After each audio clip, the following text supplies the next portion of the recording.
Good day guys, today we will review itong Tesla Model 3 na anticipated ng karamihan.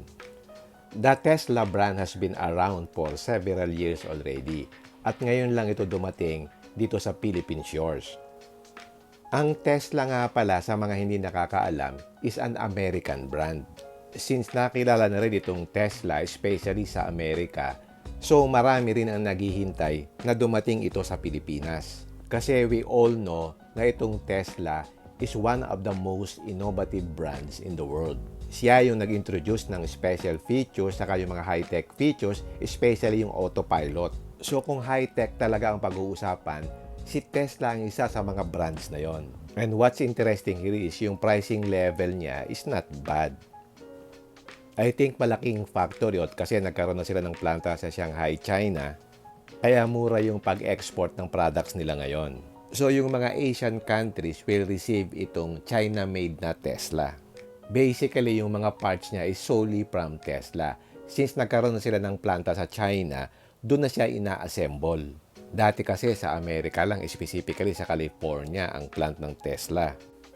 This Tesla nga pala retails from 2.1 to 3.1 million pesos.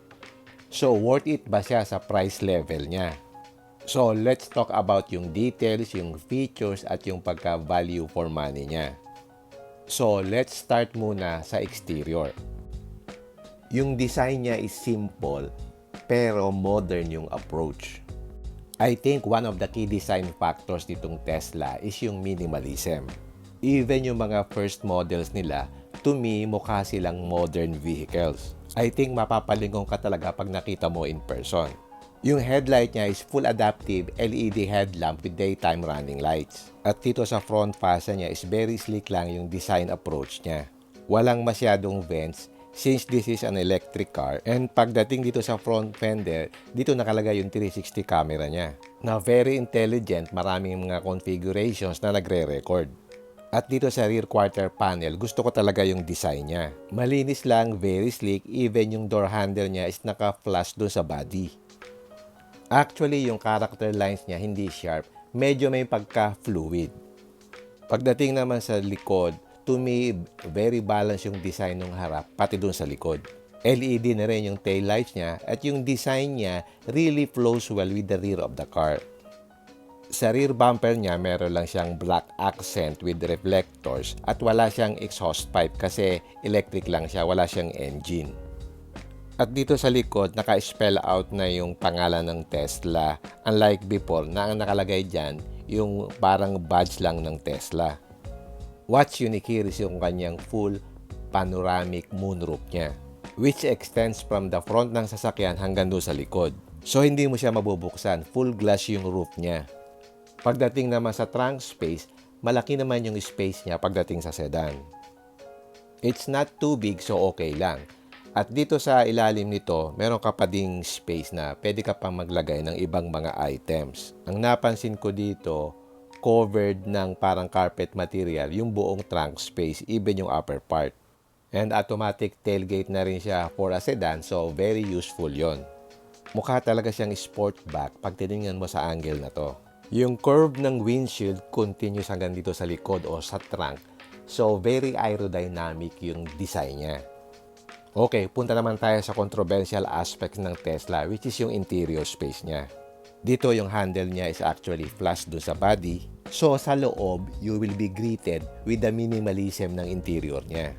Dito sa door panel niya, ang napansin ko dito, lahat sila soft touch materials. From top to bottom, covered siya ng soft touch materials, even yung lower part na speaker. At nandito yung door switches niya, which is normal lang.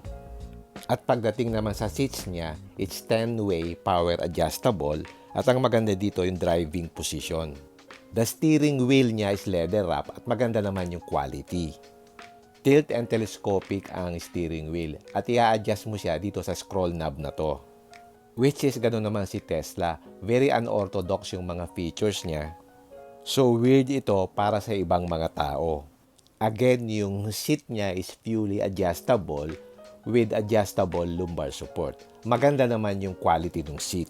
One thing na manonotice mo dito is yung pagka-play ng dashboard niya. At lahat ng function ng sasakyan, ang control is either na sa steering wheel o doon sa head unit niya. Wala kang makikitang physical knobs dito sa mismong dashboard. Very inconvenient nun since lahat ng control nandun sa head unit niya. Another detail here is yung opening ng door niya is electronic. So, i-click mo lang siya dito. At meron din siyang manual function. So, pag nalobat yung battery, pwede mo siyang buksan using the manual function. Isa pang nagustuhan ko dito is yung frameless yung glass niya. Very clean at ang lakas maka-exotic car ng feeling. At dito sa baba, meron ding storage space na covered ng carpet material. At dito sa center console niya, meron siyang dalawang wireless charging pad dyan na naka-angle towards the driver. So makikita mo pa rin yung screen ng cellphone mo.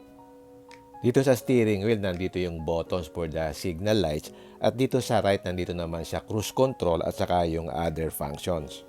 For a Tesla, actually maganda yung quality ng material pag hinawakan mo. But later, may sasabihin ako about build quality. Ang main feature talaga ng interior niya is yung kanyang center screen. Gaya ng sinabi ko kanina, lahat ng functions nandito sa center screen.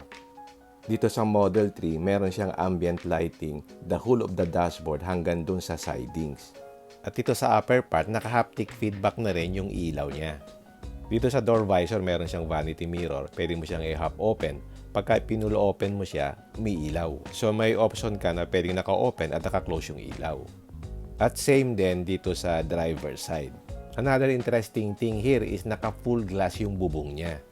In my view, sa Philippine context, parang hindi appropriate yung ganitong designs since mainit dun sa atin at wala siyang cover. So lumalabas, malaki yung headroom niya. Kasi yung bubong niya is naka-glass, wala siyang ceiling.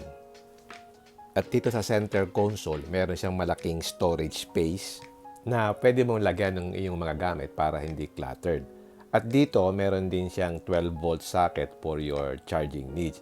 Covered din siya ng parang carpet material para hindi maingay yung gamit sa loob.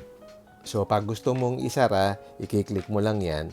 Yan, naka-cover na. At dito, pag inopen mo ito, meron siyang dalawang cup holder. So, pag nakasarado, malinis siyang tingnan. Sa ilalim ng center armrest, meron din compartment. Decent naman yung size niya. At dito, meron din siyang lighting. Okay, punta tayo sa infotainment screen niya. Nandito lahat ng functions, katulad ng nasabi ko kanina. Even yung small details like yung pagbukas ng glove compartment, nandito sa screen, which is parang inconvenient. Ganyan ang design ni Tesla. Si Elon Musk thinks differently.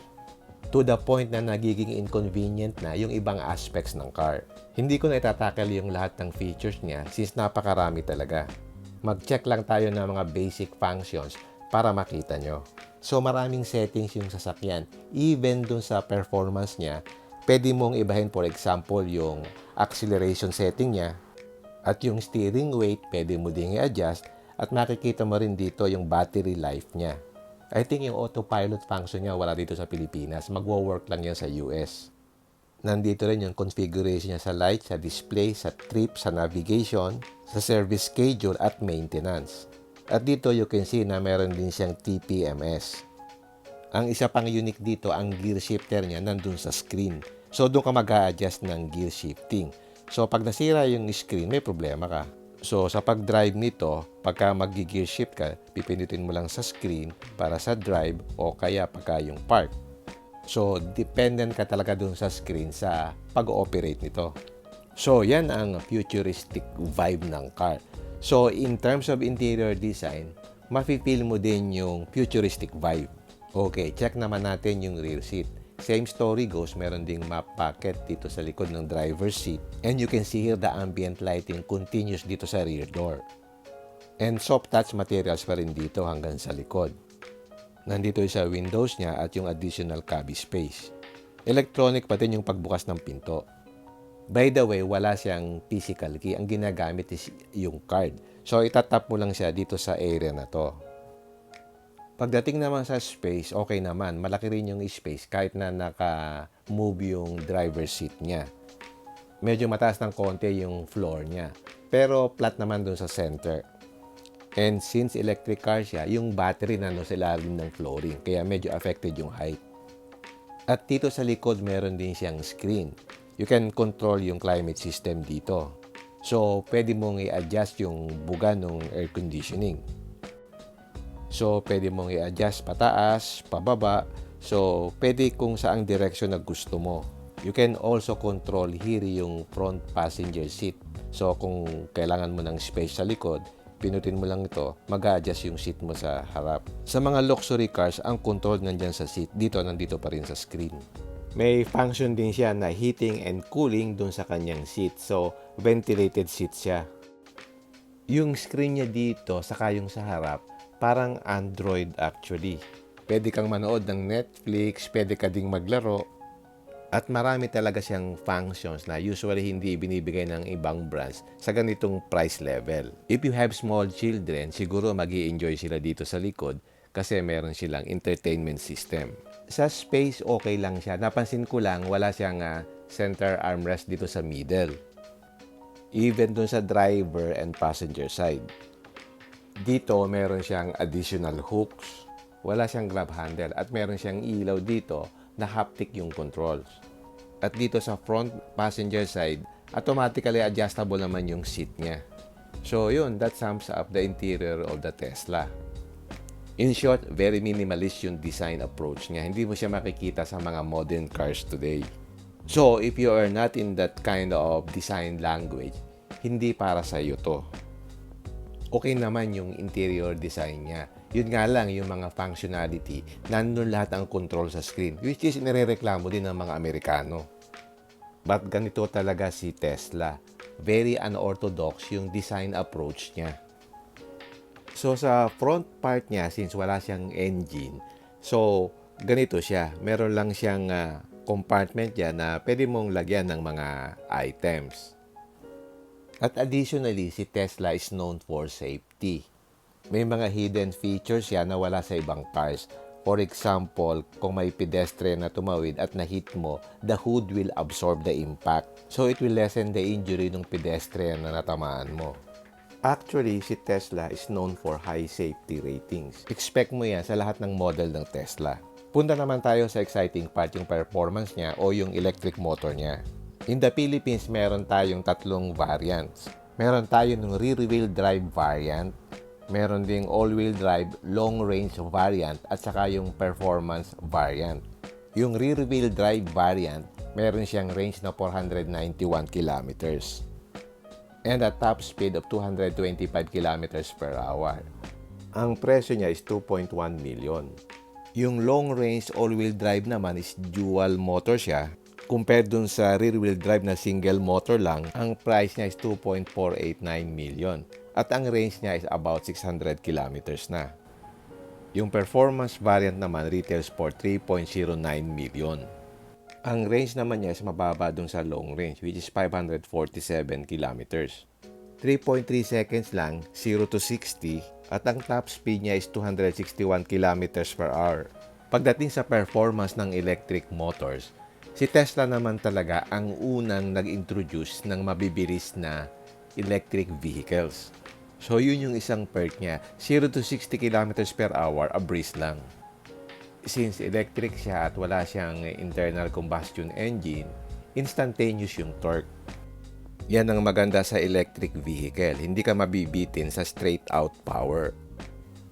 Okay, check naman natin yung pricing at saka yung technical features niya.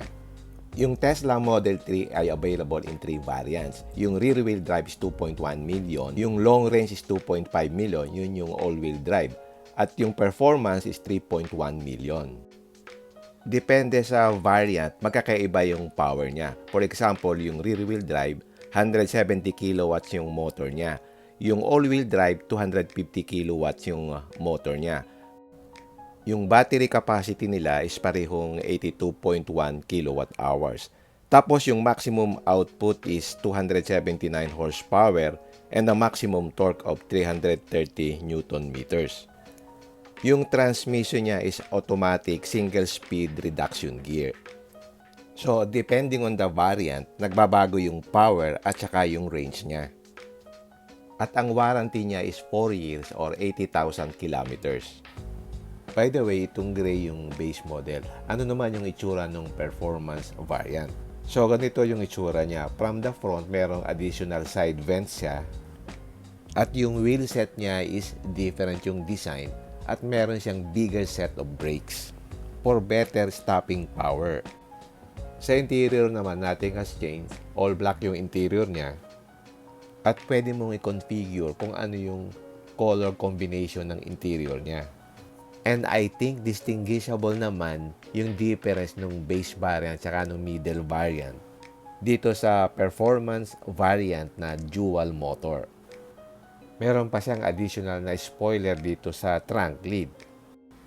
So, ma-appeal siya. Mapapatingin ka talaga, especially in this red color with that big brakes and tires. I think pagdating sa appeal, malakas talaga ang dating niya, especially sa mga Pilipino kasi bago ito sa kanila.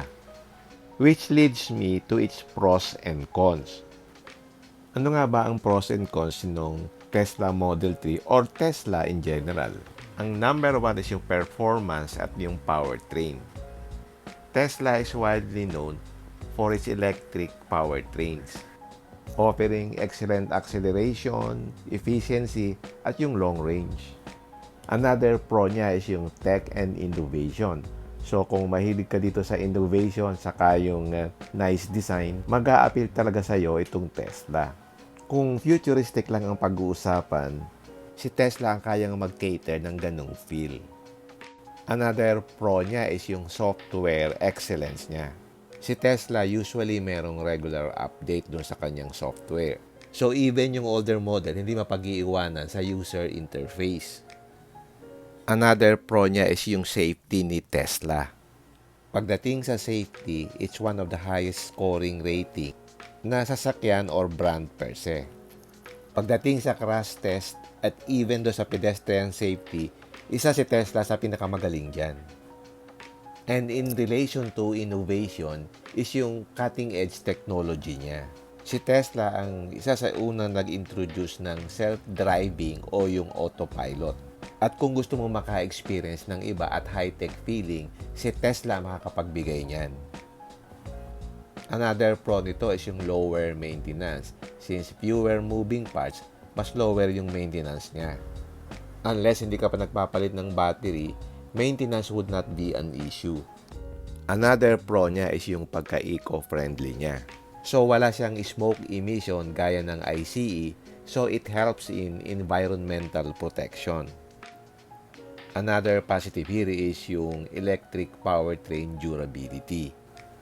Even though hindi ganun kaganda ang build quality ng Tesla, doon naman siya bumabawi sa durability. Marami akong napapanood na matagal talaga yung lifespan ng mga batteries ng Tesla. Over the years, mga 5 to 10% lang yung battery degradation. And lower talaga yung rate of failure compared sa ICE. Itong Model S at saka Model 3 are often praised for their drivetrain reliability. Ano naman ang cons niya? Ang number one con niya talaga is yung kanyang build quality issues. Diyan may nakaka-experience ng panel gaps, yung inconsistent paint quality, fit and finish problems, and in the future, marami siyang rattles and misalignment sa mga interior finish niya. So expect mo in the future, marami kang maririnig na creaks and rattles sa interior niya. Another con nito is yung software reliance niya. So, very inconvenient yun kapag ka nagkaroon ng bugs sa mga features niya. So, alam naman ng mga Tesla owners na very inconvenient na lahat ng mga switches ay nandun sa infotainment screen. So, it's not a one-step process unlike kung nakalabas yung mga external buttons. Even yung gear selector nandun sa screen. So, if ever na maghang yung screen, hindi mo magagalaw yung sasakyan mo. For others, it's too complicated and too much. Pero ganun talaga si Tesla. Yun ang kanyang differentiation. Usually, unorthodox yung operation ng sasakyan nila. So, it's not for everybody.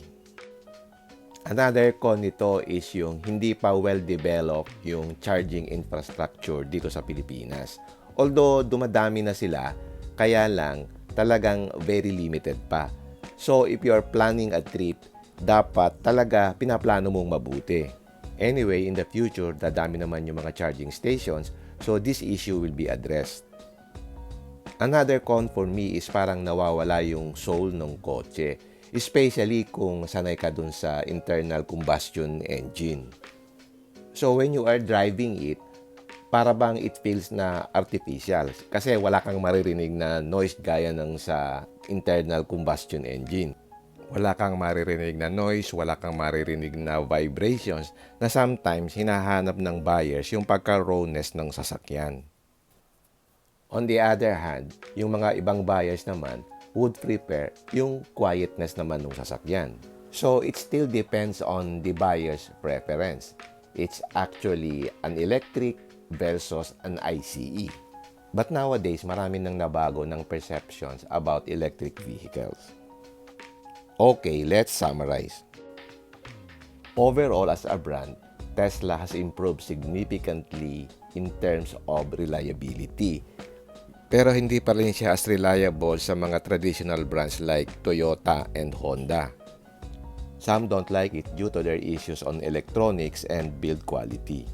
Pero pagdating sa powertrain durability, doon naman sila nakakaangat. Kasi yung electric motor nila is very durable for a long span of usage. But for those who prioritize performance and sustainability, yung benefits niya outweighs the drawbacks. But yung buyers nito should also consider yung mga minor inconveniences, especially sa electronics. Pero sa powertrain, wala naman siyang issue. Kung may mga issues naman, mga isolated cases lang. But other than that, pagdating sa price level, I think competitive siya compared with the other EV manufacturers. Na-surprise nga ako dun sa pricing niya eh. So ang main competitor niya sa kanyang price level is yung BYD Seal na na-test drive ko lately. With that test drive, nag-iba yung perspective ko about EV, especially dun sa acceleration department. Yun lang, I think yung Tesla Model 3 is still a compelling choice if the buyers are considering modern high-tech features at saka yung environmental friendly. It really excels sa performance, sa range, yung software capabilities.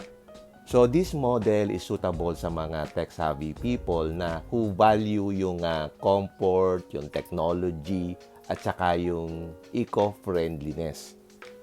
At yung comfort na binibigay ng Tesla, which is really unique value proposition. Okay, hanggang dito na lang. I hope nakapagbigay ako sa inyo ng kaunting idea about owning Tesla.